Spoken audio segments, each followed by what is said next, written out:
One of the things I'm often asked about when I set a research essay for my students is how much research is enough.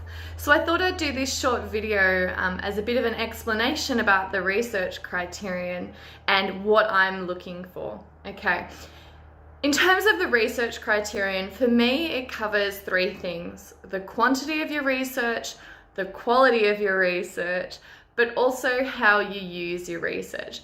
And what I mean by that last dot point is things like, are you using journal articles to help you describe the law? In which case you really should just be using primary sources. Or are you using journal articles to help you develop your critical analysis? So to help you develop your own position on the topic. If you're doing the latter, okay, using critical commentary to help you develop your analysis of the question and the cases and all those primary sources that you're using, in that instance, you're doing great, okay? But if you're using critical commentators to help you just describe the law, to me, that's not a great use of research. So that's the third criterion. But in relation to the first two criterions, this goes back to the student's question of how much research is enough. Now, when I'm asked that question, I find it very difficult to answer because it depends, all right? So it depends on the question I've set you. It depends on how much is already written about the topic. It depends on the answer that you're putting forward. So it depends on your thesis.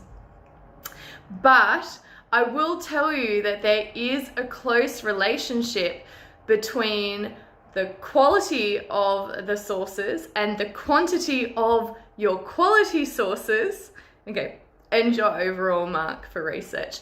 And you can see that in this graph here, all right? So if we start with the past student has done some research. You can see that through the quantity of their primary sources and the quantity of their secondary sources. But if you have a look at that line graph, you can see that the quality of their sources isn't great.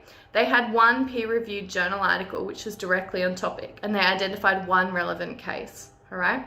So they moved into the pass range, but they didn't do great overall. If you have a look at the next student, at the credit student, they had a decent amount of primary sources, okay? They didn't have very many secondary sources at all, but what they did have was quality secondary sources. And that's what moved them into that next mark bracket compared to the previous student.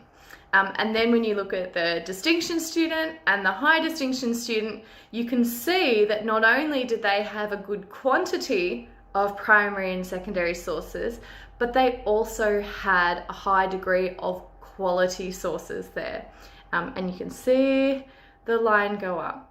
So I think to take away from this video is not only is it quantity and quality of sources, but also the way you use your sources that matters. But also, if anything is important when it comes to quantity, it is the quantity of quality sources you use.